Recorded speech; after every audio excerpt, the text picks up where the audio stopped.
Olu lusasazo lwendaba lusiza ngqo kwikomkhulu le-SABC e-Auckland Park eRhawutini nazo eziphambili. This morning we found the third body which was discovered, which believed to be that of Constable Linda. We further found a decomposed body.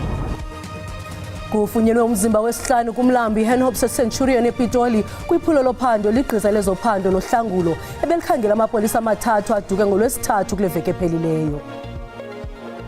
We were looking actually at the fire lines, the two fire lines that was creeping up to Chapman's Peak, and due to the mist and obviously the rain that was falling, we couldn't see anything. Abecandelo labacimi mlilo neenkonzo zohlangulo kumasipala oMbaxa waseKapa banethemba lokuba baza kuba nako ubukhulu becala ukucima umlilo ogubungela umyezo wezilwanyana phezu kwentaba yeTafile ngoNgxamo.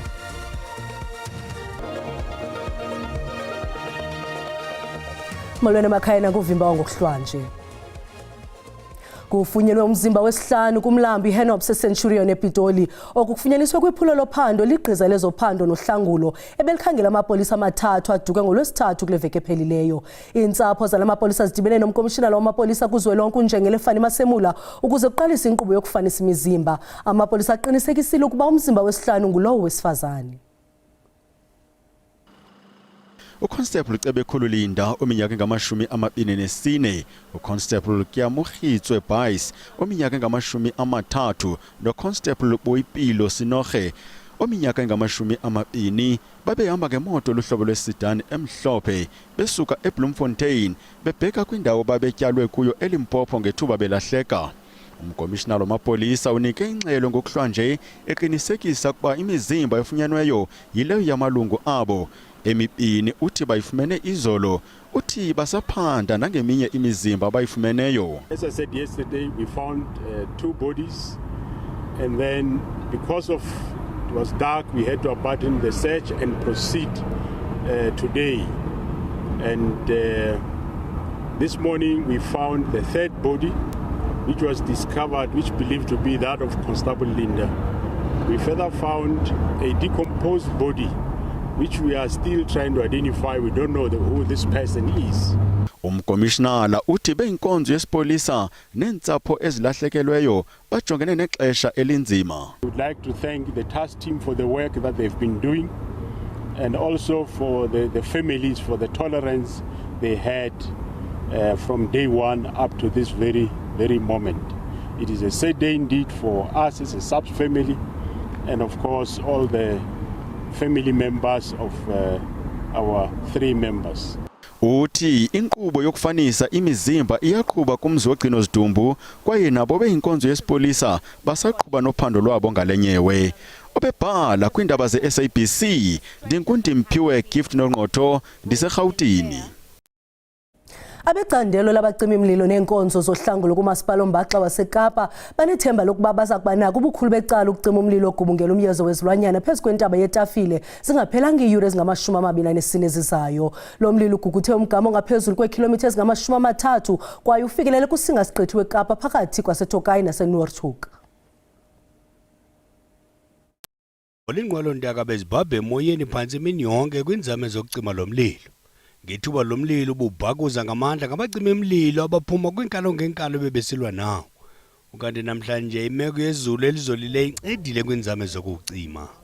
We were looking actually at the fire lines, the two fire lines that was creeping up to Chapman's Peak, and due to the mist and obviously the rain that was falling, we couldn't see anything.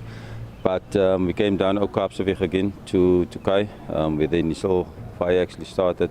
There is still a massive area which is being attended to with a lot of flare-ups, and I could see there's several ground crews that's actively firefighting in that area.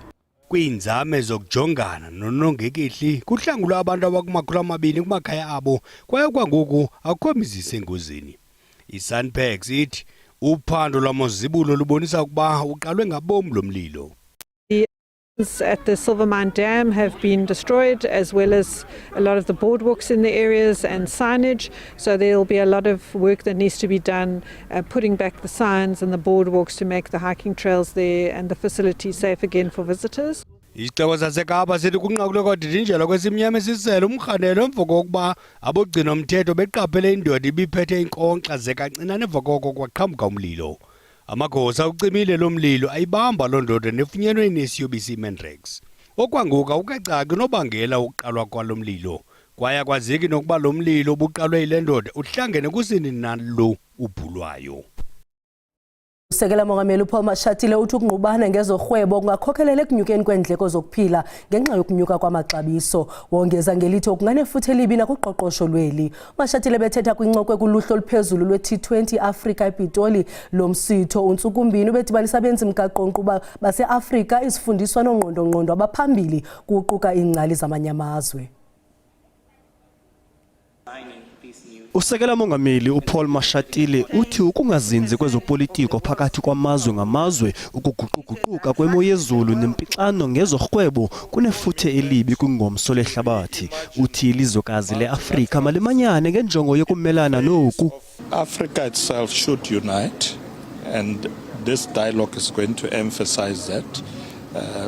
We as South Africa leading the G20 this year must ensure that these issues are addressed, because as I said earlier that, you know, with these trade wars, it will definitely lead to rising prices, which will affect particularly poor people.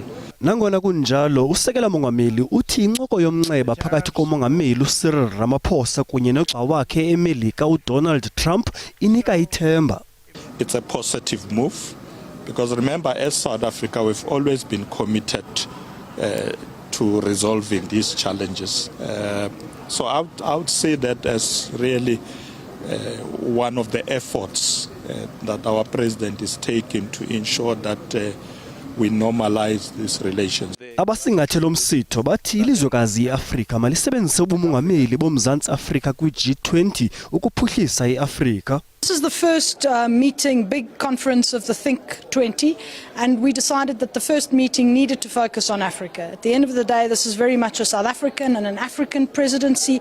I think in a changing international landscape, it's very important that South Africa is working with like-minded countries around contentious issues shaping the G20's agenda. UMzantsi Afrika uthi uzimisele ukubekeni ukuveliswa kwemisebenzi nokuqhubela phambili imigaqo-nkqubo ephendula ngokwesini embindini weengxoxo ze-G20.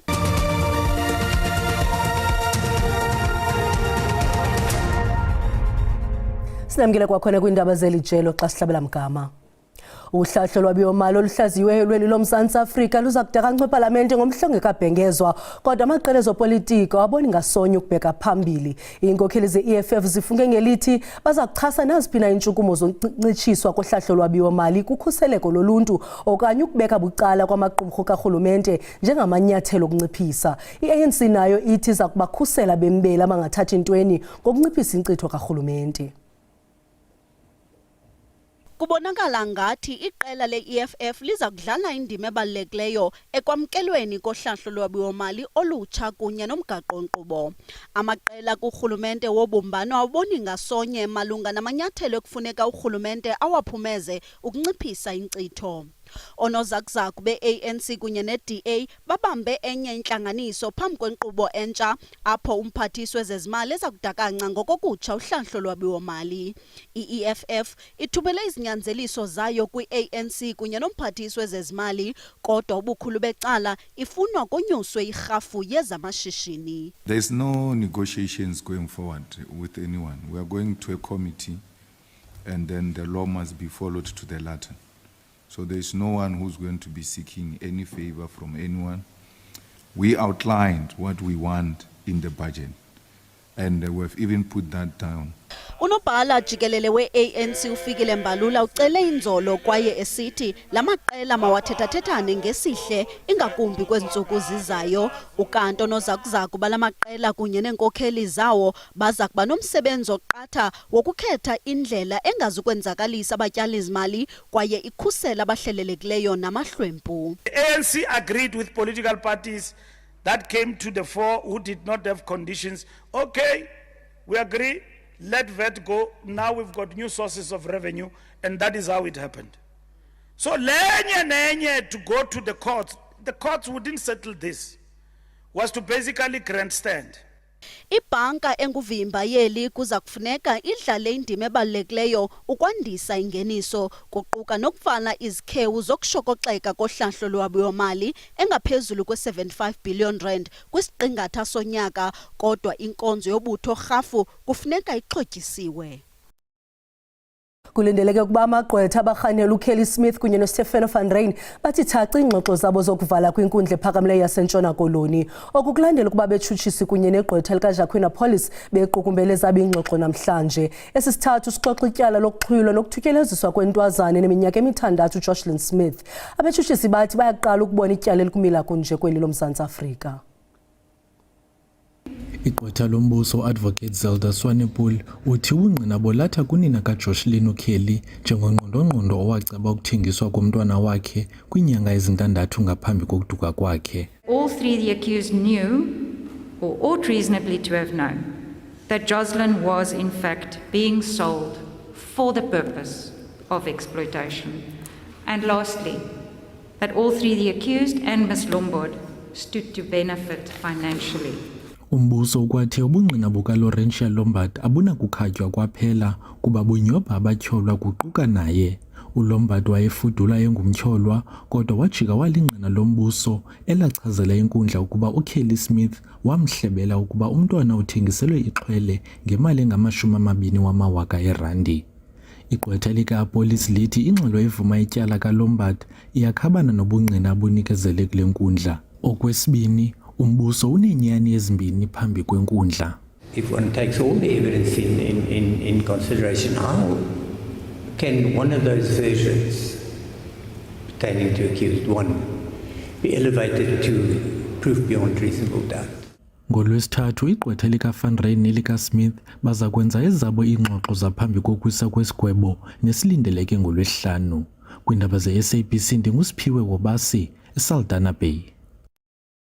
Akavumelekanga ukuba aphume ngebheyile owayesakuba ngumfundisi-ntsapho notyholwa ngokudlwengula umfundi oneminyaka eli-13 ubudala kwisikolo samabanga aphantsi ngaphandle kwasePolokwane eLimpopo. Umtyholo ongadizwanga ngegama ngelokukhusela umntwana uvele phambi kwenkundla kaMantyi yaseMankweng ejongene netyala lokudlwengula.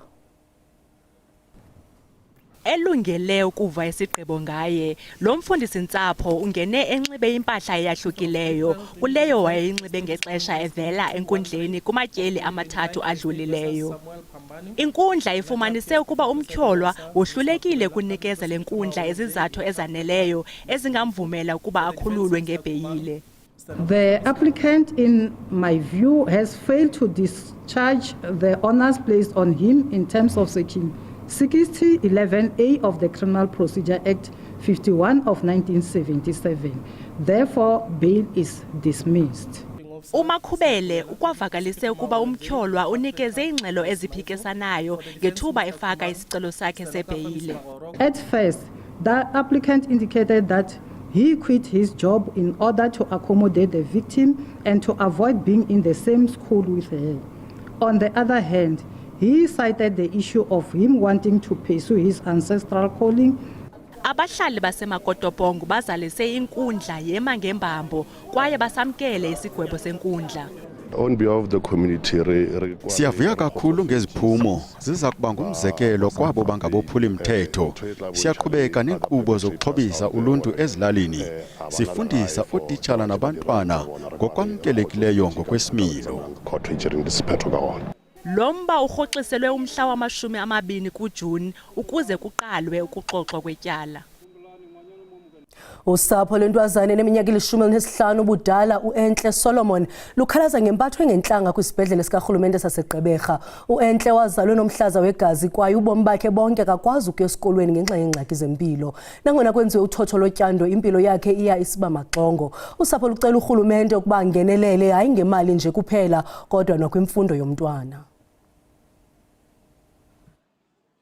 Le minyaka eli-15 idlulileyo ibinzima kolu sapho lwakaSolomon. Baziva bengahoyekanga zizibhedlele zikarhulumente. Umama kaEntle uthi abaxolanga impatho abathe bayifumana kubasebenzi basesibhedlele. Uthi abayiphathanga ngenkathalo imeko yomntwana wakhe. Elagqika sisi undivisa kabuhlungu ndiyasho naphambi kwakhe akaqazi uthetha njengomzali ngumntanam lo ndiva kabuhlungu uthi kum xa ndingena kuthiwa next njengoba bazali abangena bagula ngabantwana athi kum next ndithi athi jona ndithela umntana ohlala engaluboni ndithi I'm not coming for the I'm coming for the bums wathi jonga mkhulu mapha umkhulule yanke umkhulu mntana amtheza impundweni so amchove athi zoke lesithathu sokulala apha ngolesizam operate. uSolomon uthi isibhedlele asikhange sibabonelele ngezixhobo ezaneleyo zokucoca emva kotyando lomntwana wakhe. Bandishela amanxeba nje akonto yoxile bathi abone mamxile nganto kulapha edora ngizela ugqirha lo yandi kakani sefure operation nivuzayo ya 2010 le operation mntana nivuzayo. I-Arhente yokhuseleko lwezentlalo yaseMzantsi Afrika, iSASSA, inesibonelelo sokuncedisa abantu abadinga inkathalo eyongezelelweyo ngenxa yeemeko zabo zomzimba okanye ezengqondo. Le grant ke umntu xa eaplayela lo ufumana disability grant, lo ufumana veteran grant okanye lo ufumana older persons grant oguquguqulwayo kufuneka abe akahlali ku-institution ebhatalwa urhulumente. uSolomon uthi iinhlelo zokufumana uncedo kwiingcaphephe zaseKapa zithatha ixesha. Nangona elijelo losasazo lizamile ukuqhagamshelana nesebe lezempilo, elisebe lisilele ukuphefumla ngalomba. Kwiindaba ze-SABC ndingunandipha Platyi eGqeberha. Sibulele mawethu ngokusiboleka indlebe sinikhumbuza zangomso siza noxa bethu ngesizulu kamnandi mawethu.